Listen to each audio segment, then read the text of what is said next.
फक्कड़ news. नमस्कार, मैं हूँ राजाराम त्यागी और आप देख रहे हैं फक्कड़ न्यूज।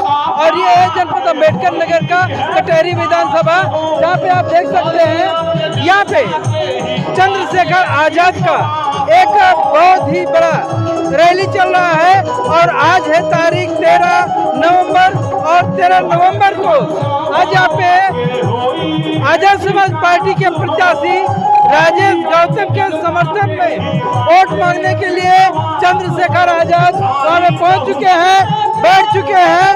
और मैं चाहता हूँ कि इधर भीड़ भी दिखाइए, भीड़ भी काफी संख्या में यहाँ पे अपार भीड़ है। अब यहाँ पे चंद्रशेखर आजाद क्या कुछ बोलेंगे, हम आपको सारी बात सुनवाएंगे। बने रहिए फक्कड़ न्यूज के साथ में।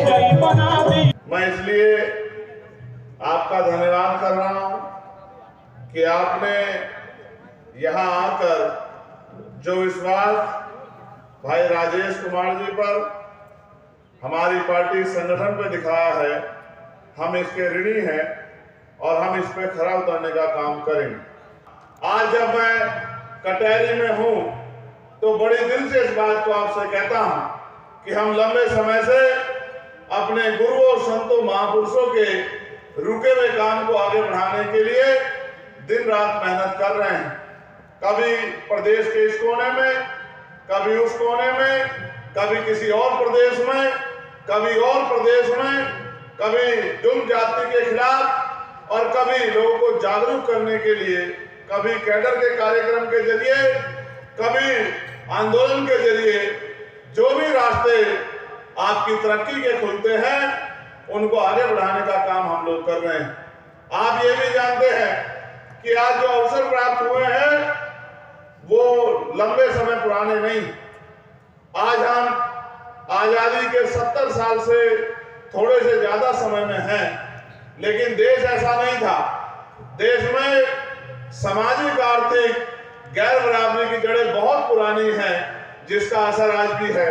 हमारे महापुरुषों ने समय समय पे इसके खिलाफ आंदोलन चलाए हैं, जिनमें भगवान बुद्ध से लेके और सदगुरु रविदास जी महाराज के आंदोलन बड़े ही बेशकीमती हैं, जिन्होंने बड़े बड़े परिवर्तन किए। फिर उसके बाद आधुनिक भारत में राष्ट्रपिता ज्योतिबा फूले जी का आंदोलन, छत्रपति साहू जी महाराज का आंदोलन और डॉक्टर बाबा साहब अम्बेडकर का आंदोलन हमारे लिए हमेशा प्रेरणा स्रोत रहेगा। आज जब मैं यहाँ बोल रहा हूँ तो मैं लोकसभा का चुनावा मेंबर हूँ और ये अवसर अगर हमें मिले हैं तो ये बाबा साहब अम्बेडकर के संविधान की वजह से मिले हैं। अगर अभी भी हम सोए रहे और चादर तान के घर में लेटे रहे तो वो दिन भी दूर नहीं कि जो बाबा साहब अम्बेडकर ने संविधान में अधिकार दिलाए थे वो भी धीरे धीरे संशोधित होकर खत्म हो जाएंगे। इसका एक उदाहरण ये है कि आज उत्तर प्रदेश में अभी कुछ दिन पहले उत्तर प्रदेश सरकार ने एक प्रेस विज्ञप्ति के जरिए ये जानकारी दी कि लगभग 27,000 स्कूल हम लोग बंद कर रहे हैं। 27,000 स्कूल, सरकारी स्कूल, इनमें बच्चे किसके पढ़ते हैं? आप और मैं बेहतर जानते हैं कि बाबा साहब अम्बेडकर ने कहा था कि शिक्षा श्रेणी का वो दूध है जो पिएगा वो दहाड़ेगा। और आप मैं ये भी जानते हैं कि शिक्षा हमारा हथियार है। 300-400 रुपए की मजदूरी करके हम गरीबी बेबसी की बेड़ियां नहीं काट सकते हैं। जब तक हम अच्छी शिक्षा लेके और अच्छा रोजगार करके, सरकारी प्राइवेट नौकरी करके पैसे हमारी जेब में नहीं होंगे, तब तक हम अपने परिवार को सुख सुविधा सम्मान नहीं दिला सकते हैं। इसलिए आप महसूस करो कि इन सरकारी स्कूलों में धन्ना सेठों के बच्चे नहीं पढ़ते, पूंजीपतियों के बच्चे नहीं पढ़ते, और तो और सरकारी कर्मचारी अधिकारियों के बच्चे भी नहीं पढ़ते, नेता अभिनेताओं के बच्चे भी नहीं पढ़ते। इन स्कूलों में अगर कोई पढ़ता है तो गरीबों के बच्चे पढ़ते हैं, किसानों के बच्चे पढ़ते हैं, मेहनत कश कौमों के बच्चे पढ़ते हैं और जाति व्यवस्था के आधार पर दलित, पिछड़े और मुस्लिम समाज के, आदिवासी समाज के बच्चे पढ़ते हैं। जब आप महसूस करो सरकारी स्कूल बंद हो जाएंगे तो ये बच्चे पढ़ेंगे कहाँ, और जब ये पढ़ेंगे नहीं तो इनका भविष्य क्या होगा। इसलिए मुझे डर लगता है कि सरकार हमसे बात तो करती है कि हम आपको 5 किलो अनाज देंगे।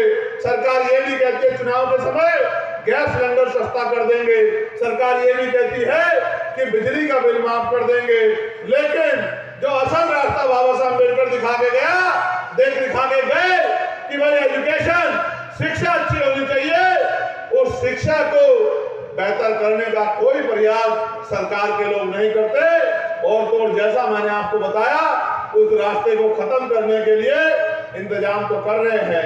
एक तरफ बड़े बड़े स्कूल बन गए हैं जिनमें अमीरों के बच्चे पढ़ते हैं, और एक तरफ सरकारी स्कूल है जहां गरीबों के बच्चे पढ़ते हैं।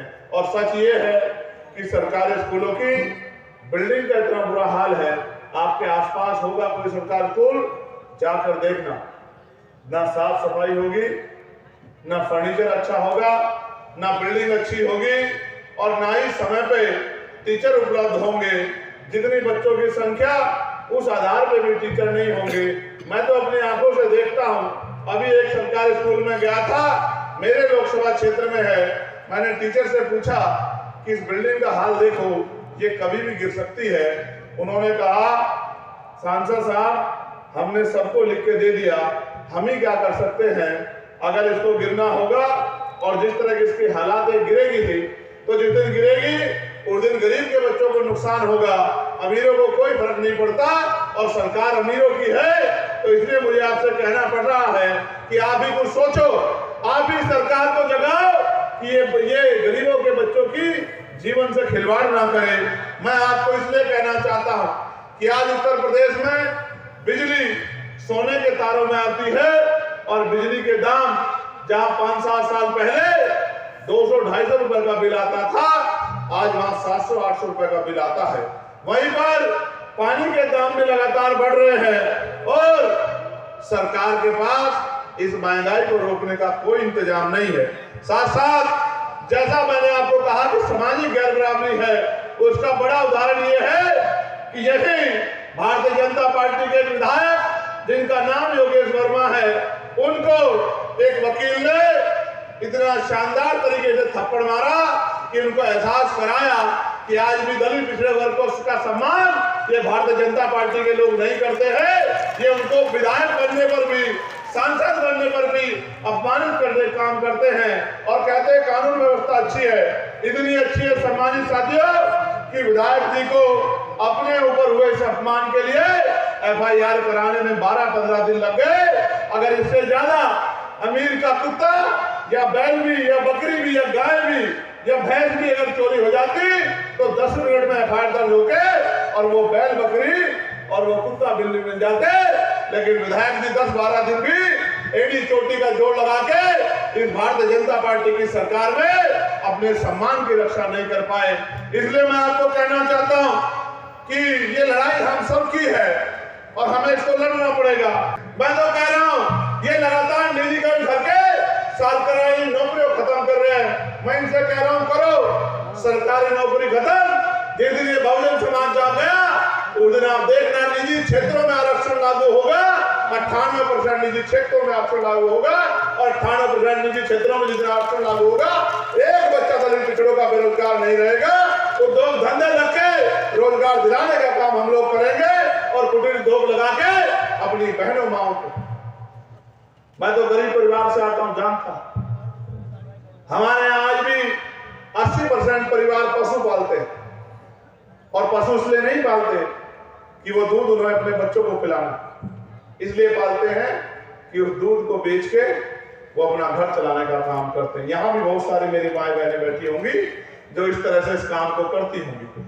मैं तो एक गरीब परिवार में जन्मा। मेरी माँ खेत से घास लाके दूध बेच के हमें पालती थी, पढ़ाती थी, हमारी जिम्मेदारियों को पूरा करती थी। मैंने देखा किस तरह कमजोर वर्ग की महिलाएं भट्टों पे काम करने जाती, कोल्हू पे काम करने जाती, छोटी छोटी कंपनियों पे काम करने जाती, शहर कस्बों में जाके बर्तन साफ करके मैला उठा के अपने बच्चों को रोटी खिलाने का काम करती है। लेकिन इस गूंगी बहरी सरकार को नहीं दिखता, ये आंसू हमारे नहीं दिखते इस गूंगी बहरी सरकार को। सरकार चाहे तो हम अरबों खरबों रुपए का माल दूसरे देशों से खरीदते हैं, सरकार चाहे तो यहाँ कुटीर उद्योग लग के इन्हीं महिलाओं को जिनके हाथ में जिनको ईंटें उठानी पड़ती है पीठ पे, सर पे, इन्हीं महिलाओं को ट्रेन करके इनको घर पे रोजगार की व्यवस्था सरकार करा सकती है। लेकिन क्या करें, सरकार के एजेंडे में तो ये है नहीं। इसलिए सरकार जो है जिनसे नोट लेती है उनका काम करती है, और सरकार बड़ी समझदार है। उत्तर प्रदेश की तो उनसे भी ज्यादा समझदार है। ये तो वोट आप सबसे लेती है हिंदुत्व के नाम पे, और चुनाव के बाद काम उनका करती है जिनके एजेंडे पे इनकी पार्टी जो है तैयार हुई है, जिस विचार पे इनकी पार्टी तैयार हुई है। इसलिए मैं आपसे कहना चाहता हूं, अब आप पे समय नहीं बचा कि आप इंतजार करके बैठ के देखें कि कोई मसीहा आके आपका जीवन बदलेगा। अगर आप बाबा साहब अम्बेडकर के सच्चे सिपाही हो, अगर आप समता मूलक समाज बनाना चाहते हो, अगर आप गुलामी बेबसी की बेड़ियां काटना चाहते हो, अगर आप इस देश में इज्जत सम्मान की जिंदगी चाहते हो, तो फिर अपनी लड़ाई अपने पैरों पे खड़े होकर लड़ो। और एक ही रास्ता है जो बाबा साहब अम्बेडकर ने दिखाया कि political power is the master की, राजनीतिक सत्ता वो चाबी है जो आपकी सारी परेशानियों का हल कर देगी और इज्जत सम्मान की जिंदगी आपको दिलाएगी। और ये वोट का अधिकार आपके पास है। 20 तारीख को वोट पड़ेगा। ये तो अच्छी बात है, पहली बार शायद लंबे समय बाद आपके यहाँ ऐसा हुआ होगा कि जनरल सीट पर शेड्यूल कास्ट के एक बेटे को मौका दिया गया है कि वो जाए और अपने समाज में जाके ये अपील करे कि वो उसको ताकत दे। और जिस तरह से हमारे संगठन के लोगों ने भाईचारा बनाया है, जिस तरह से किसानों की लड़ाई हो, पहलवानों की लड़ाई हो और किसी भी वर्ग की लड़ाई हो, जिस तरह से हमारी पार्टी लगातार संघर्ष करती है, मेरा विश्वास है कि 20 तारीख को अगर आपने तय किया तो वो दिन दूर नहीं कि भाई राजेश आपकी वोट की ताकत से एमएलए बन के विधानसभा में जाएंगे। तो सांसद चंद्रशेखर आजाद ने जो कुछ भी यहाँ पे कहा उस पर आपकी क्या राय है, कृपया कमेंट बॉक्स में ज़रूर लिखिए। अगर चैनल पर नए हैं तो फक्कड़ न्यूज़ को सब्सक्राइब कर लीजिए, खबर को ज़्यादा से ज़्यादा शेयर कीजिए। बहुत बहुत धन्यवाद।